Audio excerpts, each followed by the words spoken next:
kita dapat kesempatan dapat beasiswa untuk kuliah full 4 tahun. Beasiswa yang saya dapat itu dari pemerintah Hong Kong.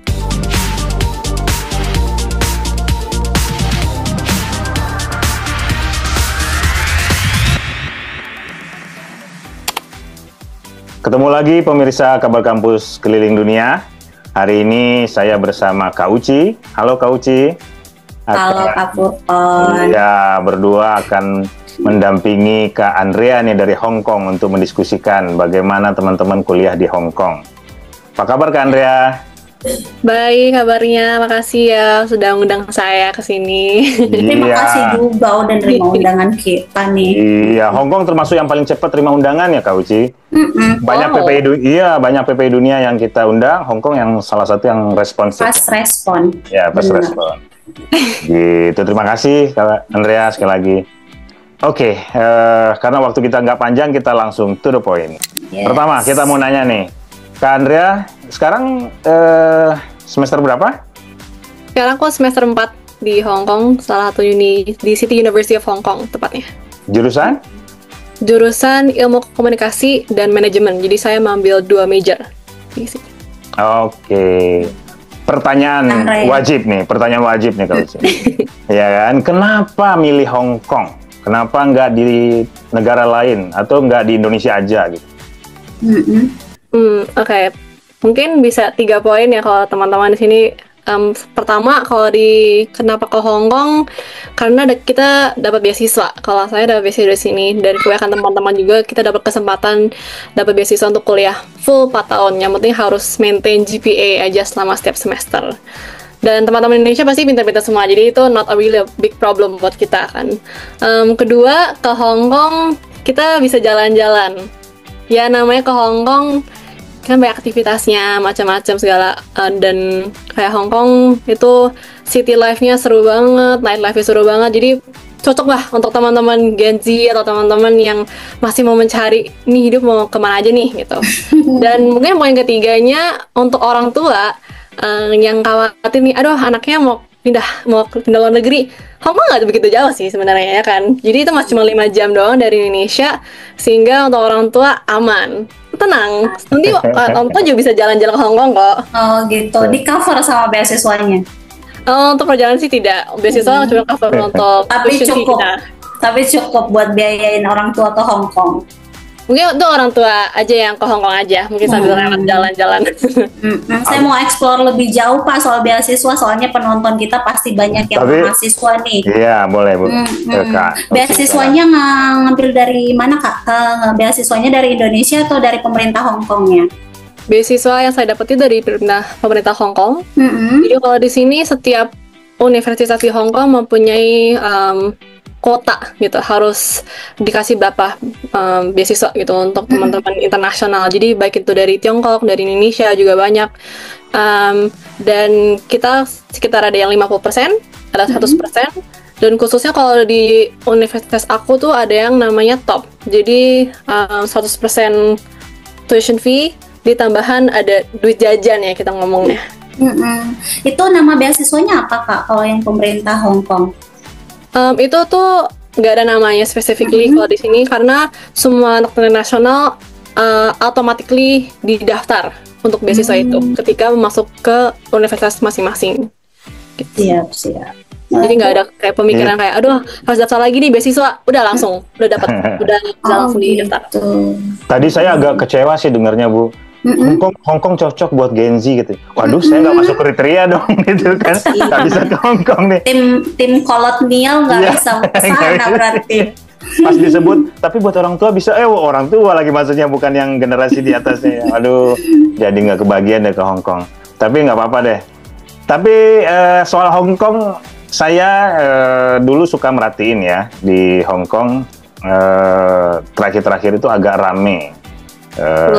Ya agak rame, banyak demonstrasi, dan demonstrasinya juga cukup jadi headline di banyak media dunia termasuk di Indonesia, bahkan menginspirasi tidak hanya mahasiswanya, pelajar-pelajarnya juga gitu ya. Luar biasa waktu itu Kak Andrea sempat ngamati nggak langsung fenomena itu, dinamika itu di Hong Kong saat ini? Untuk fenomena mungkin yang terbesar yang 2018 kemarin ini ya, ada demo kan. Untungnya saya tidak di sana, karena kalaupun di sana lumayan takut kayaknya situasi. Beberapa alumni kita juga pas kejadian itu dipulangkan ke Indonesia. Oh ya? Nah, situasinya ataupun kalau nggak pulang, ya cukup stuck aja sih sebenarnya di Hong Kong gitu. Tapi untuk saat ini setelah COVID pun juga gak ada, kayaknya sih nggak mungkin ada yang separah itu lagi gitu untuk kayak booming seperti itu. Jadi untuk teman-teman kita cukup aman di sini di Hong Kong. Memang tapi untuk percakapan antara Hong Kong dan negara Tiongkok itu satu hal yang memang tidak dibicarakan secara open gitu ya, in public. Mungkin memang ada beberapa pemuda mahasiswa di Hong Kong ini, orang Hong Kongnya sangat vokal gitu. Mereka berharap kedepannya harus kayak gimana, mereka ingin ini seperti apa. Cuman itu semua proses ya secara permintaan mereka gitu. Ada benefitnya gitu juga dari Tiongkok, ada benefit juga dari Hong Kong. Untuk di sini sih nggak begitu kita bicarakan ya bersama teman-teman lokal dan teman-teman Tiongkok di mahasiswa. Untungnya adem ayem aja sebenarnya ngomongnya. Yang penting kita kerjasama untuk tugas, dapat nilai A, itu semua bahagia gitu ya. Itu yang terpenting gitu untuk mahasiswa di sini. Jadi dari 2018-2019 itu sampai sekarang nggak terlalu ini lagi ya, nggak terlalu tinggi lagi dinamikanya ya. Lebih adem gitu, lebih landai ya. Mungkin ya di behind the scene sih lebih yang kita tidak tahu. Tetap ada bara apinya gitu ya, terpendam gitu ya, laten. Oke. Tapi teman-teman mahasiswa Indonesia di sana terlibat interaksi penuh dengan isu-isu soal Hong Kong tersebut. Terkait isu-isu ini ada beberapa yang masih mengikuti, tapi kebanyakan dari kita memang lebih mengikuti namanya culture Hong Kong, yaitu work oriented. Nah, di sini kita belajar, mencari experience, masuk ke kantor, kerja kayak gimana. Jadi mungkin fokusnya lebih ke sana gitu. Sedangkan isu-isunya kita keep in mind aja, updated aja, siap-siap kalau ada kenapa-kenapa kita ready. Cuman ya itu ya buat persiapan aja sih. Tapi sejauh ini enggak terdampak. Enggak lah ya. Mahasiswa Indonesia di sana. Bahagia kok, aman kok, tenang. Kayaknya aman berarti. Iya. Apa yang paling terkenal di Hong Kong ya? Seingat saya di sana ada patung Bruce Lee ya. Ada patung Bruce Lee. Ikonik banget ya di sana ya. Selain itu ada lagi, apa lagi? Kalau ke Hong Kong, ikoniknya kalau nggak ketemu patung Bruce Lee, itu namanya di jalan namanya Avenue Stars. Jadi kita melihat harbornya, melihat kayak skyline-nya Hong Kong. Lagi abis itu namanya kita ke Victoria Peak. Nah ini yang puncaknya tertinggi di kedua tertinggi ya kalau nggak salah di Hong Kong. Itu naik tram. Ada transportasi tertua di Hong Kong. Jadi lumayan tuh seru naik tram. Abis itu di atas kita bisa melihat seluruh kota Hong Kong.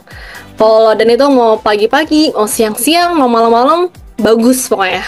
Dan ya seru lah buat teman-teman kalau misalnya mau datang ke Hong Kong.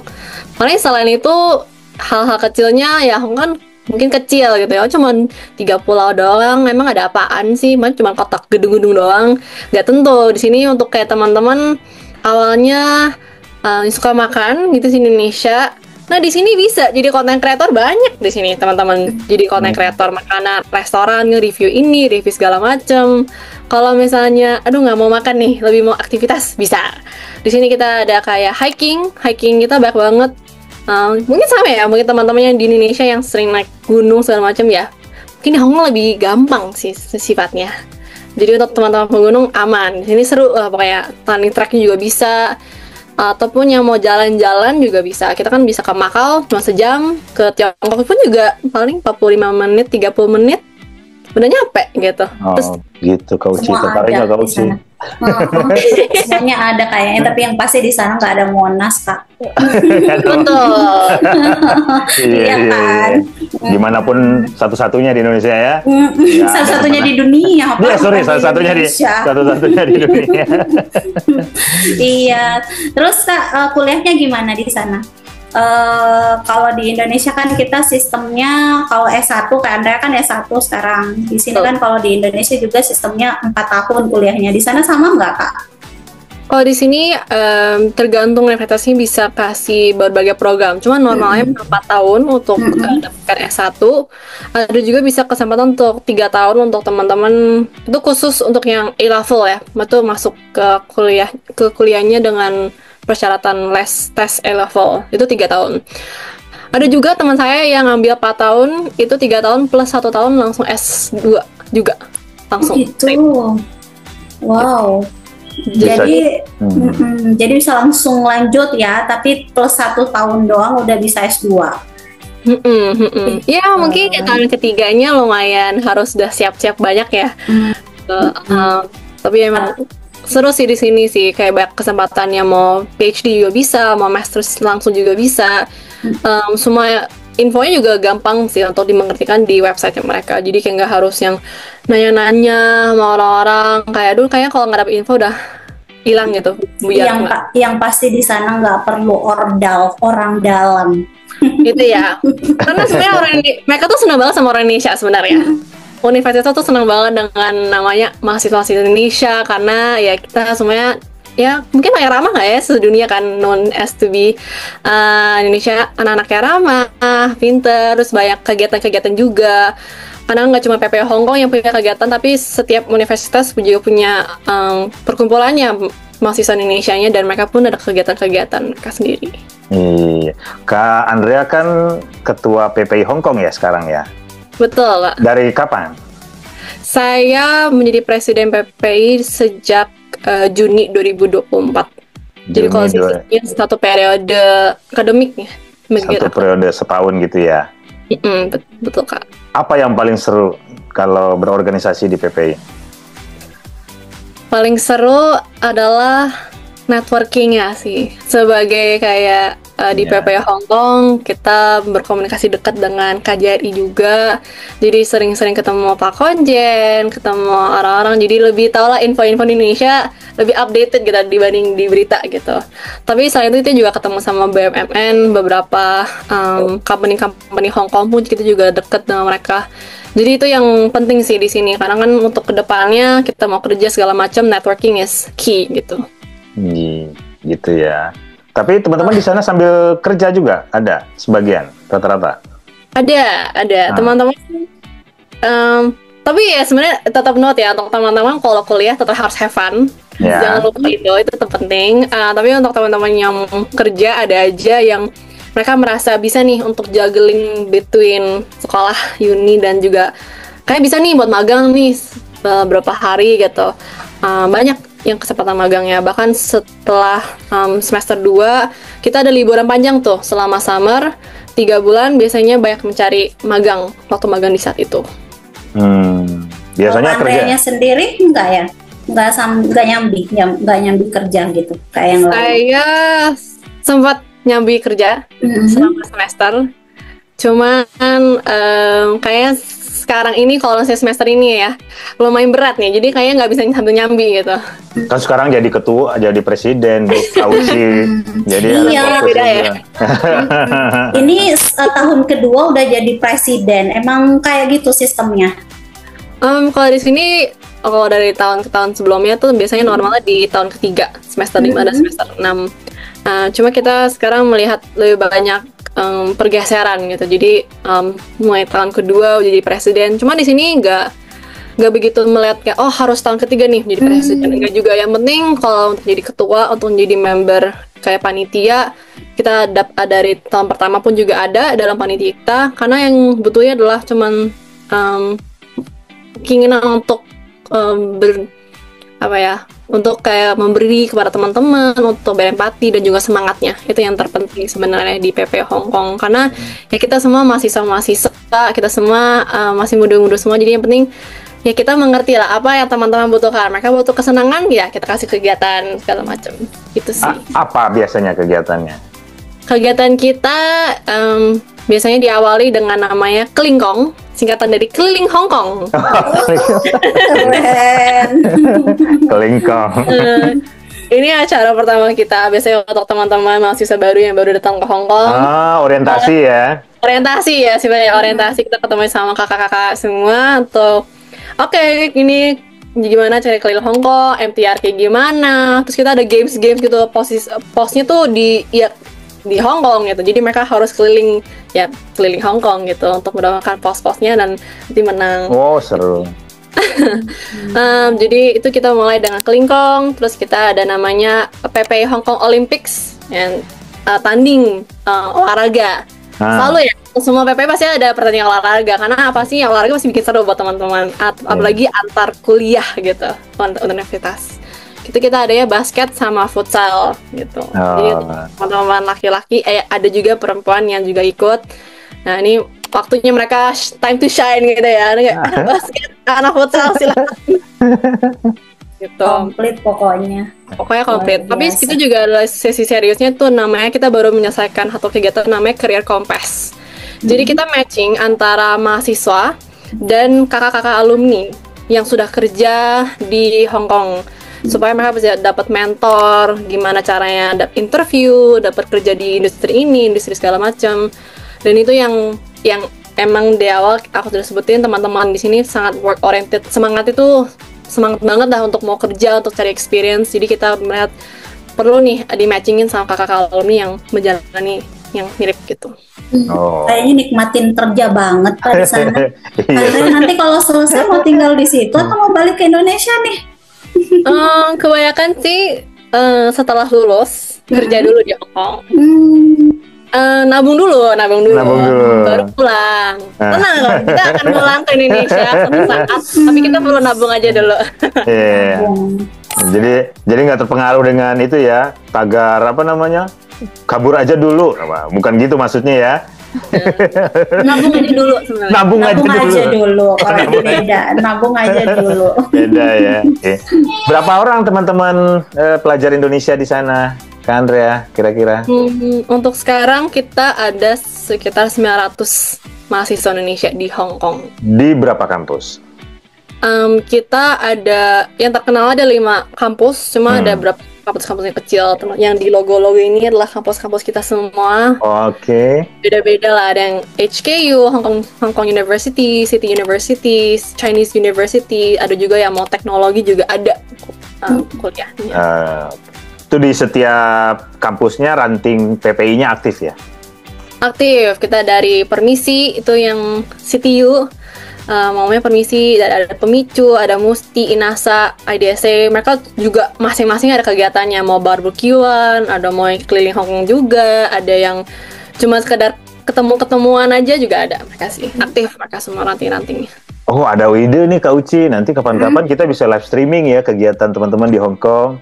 Langsung gitu ya. Boleh juga ya. Keren. Kalau ada kegiatannya juga nanti bisa dikolaborasiin sama Kabar Kampus juga ya, Kak Furkan. Iya dong. Terus Kak, di sana gimana Kak Andrea? Kalau bahasa terkendala nggak? Ini pertanyaan semua orang sih ketika kuliah ke luar negeri. Harus bisa bahasa Mandarin nggak? Jawabannya tidak, teman-teman. Tenang saja. Di sini ada namanya bahasa tubuh.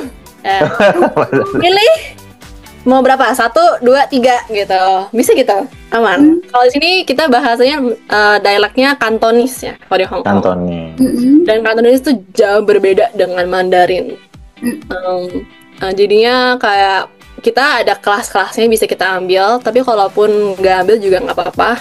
Banyak teman-teman kakak-kakak alumni kita yang udah 7 tahun, 8 tahun di Hong Kong, saya belum bisa Mandarin, Kantonis pun jadi bisa. Paling cuma bisa terima kasih sama permisi, udah aja. Itu cukup. Cukup. Kuliahnya gimana Kak? Pakai bahasa apa? Kalau kuliah kita 100% full in English untuk semua universitas di Hong Kong. Untuk semua. Siap. Kalau dari negara-negara lain juga banyak mahasiswanya? Atau yang paling banyak mana? Paling banyak adalah mungkin India, Pakistan. Oh ya, kenapa itu?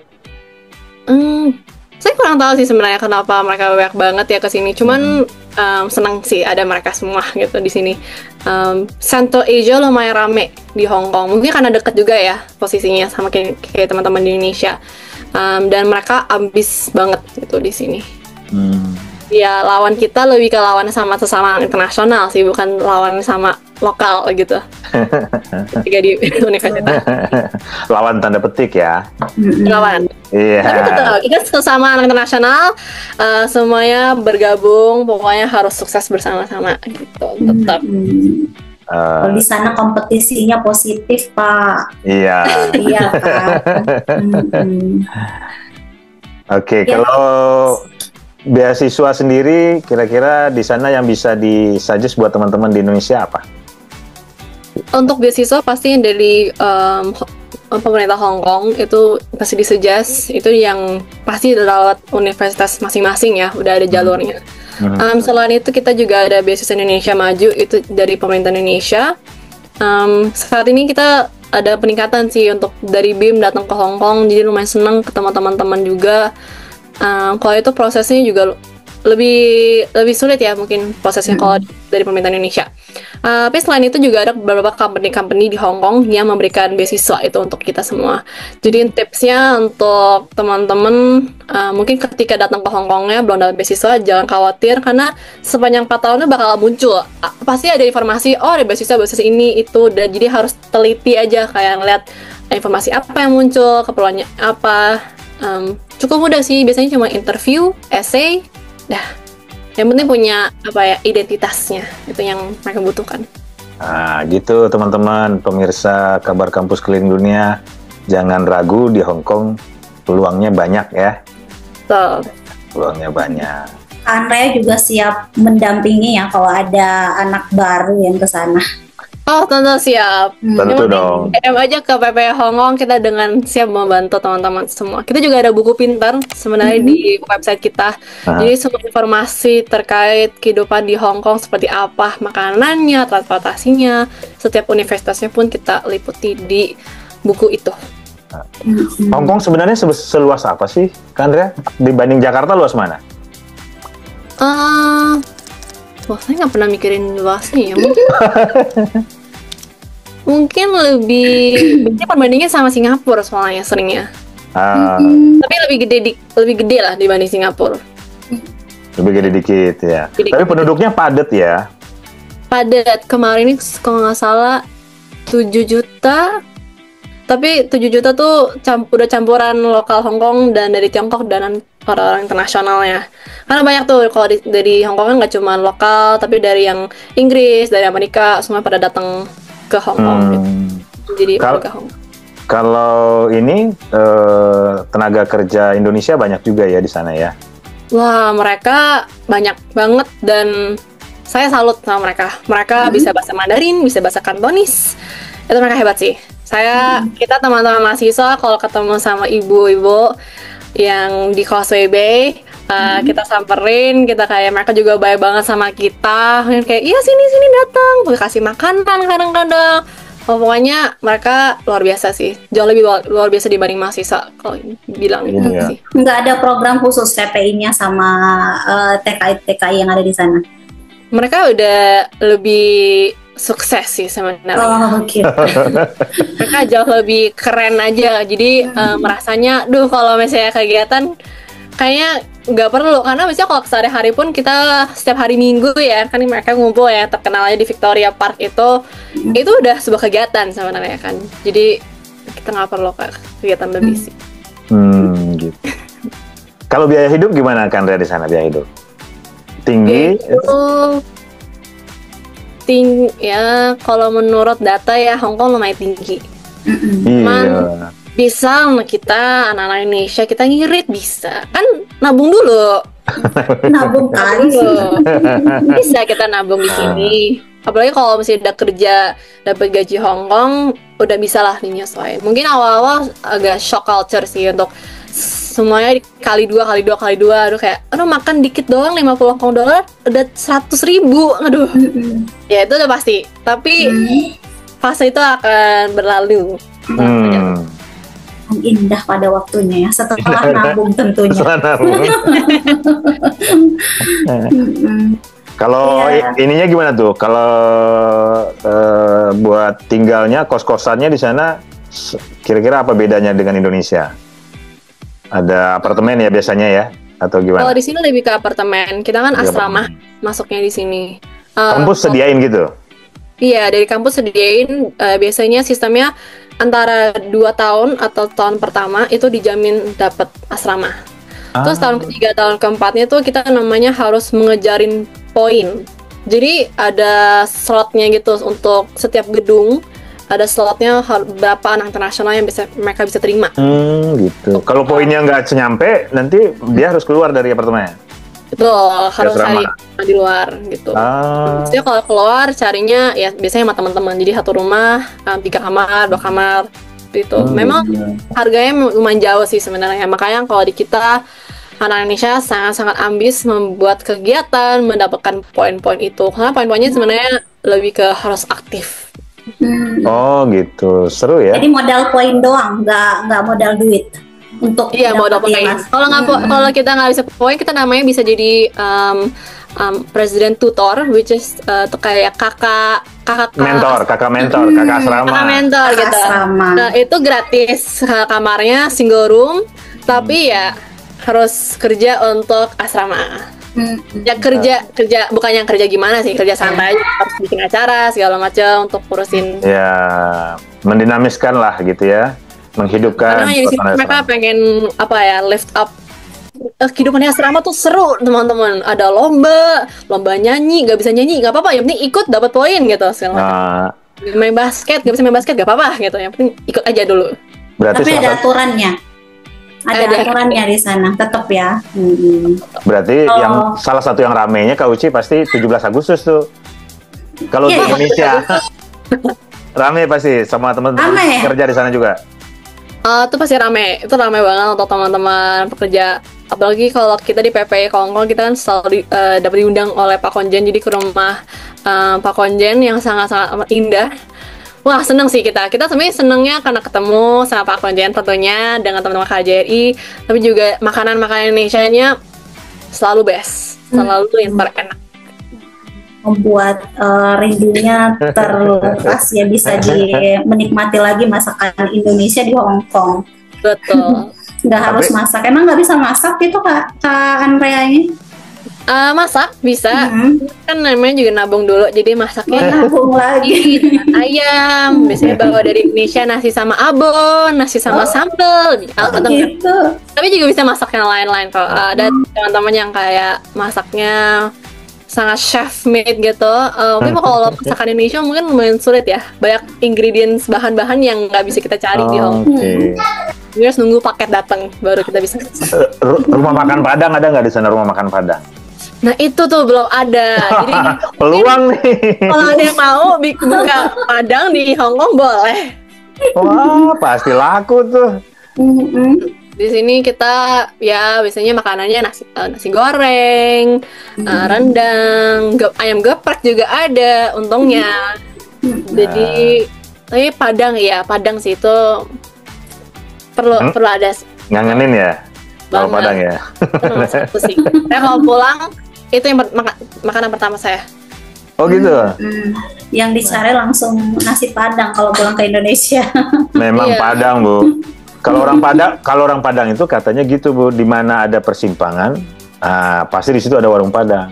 Kalau belum ada warung Padang di Nasi Hong Padang. Kong, Mm-mm. ya, belum ada warung Padang di Hong Kong, berarti kayaknya jalannya lurus terus, jarang sih. Oh gitu, karena nggak ada persimpangannya kan. Emang iya Kak. Gimana di situ kalau mau misalnya tadi yang jalan-jalan yang Kak Andrea udah ceritain, aksesnya gimana? Bisa pakai ini enggak? Ada kendaraan umum atau harus pakai kendaraan pribadi untuk mengakses itu semua? Salah satu advantage di Hong Kong adalah kita kemana-mana bisa pakai MTR, ya. MRT ya kalau ngomongnya di. MRT kalau MRT. kalau di Saya pun juga bingung kenapa dibolak-balik, sebenarnya sama aja gitu ya. Yang penting dari destinasi A ke B naik kereta gitu. Tapi kalau di sini keretanya sangat bisa diandalkan gitu. Nggak mungkin ada delay segala macam. Jadi kayak pasti tepat jam segini, setiap 2 menit akan datang Dan itu dipakai untuk semua orang gitu. Bahkan jadi yang punya kendaraan tuh jarang gitu sebenarnya di Hong Kong. Jadi kemana-mana siap jalan itu yang pasti. Mungkin pertama kali datang udah keliling Hong Kong mungkin 11-12 ribu steps setiap hari. Kalau misalnya lagi nggak ngampus. Iya. Makanya kalau orang-orang jalan-jalan di Hong Kong suka takut kan, nggak mau makan banyak. Tenang, apa makan banyak karena kita jalan banyak. Oh, seru ya. Itu bisa dicontoh tuh di Indonesia kalau udah disiapin MRT-nya nggak usah pakai kendaraan pribadi kan, untuk menghindari macet. Suatu hari. Iya. Tapi belum ada di semua kota MRT-nya, Kak Uci. Iya sih. Bandung Jakarta maksudnya.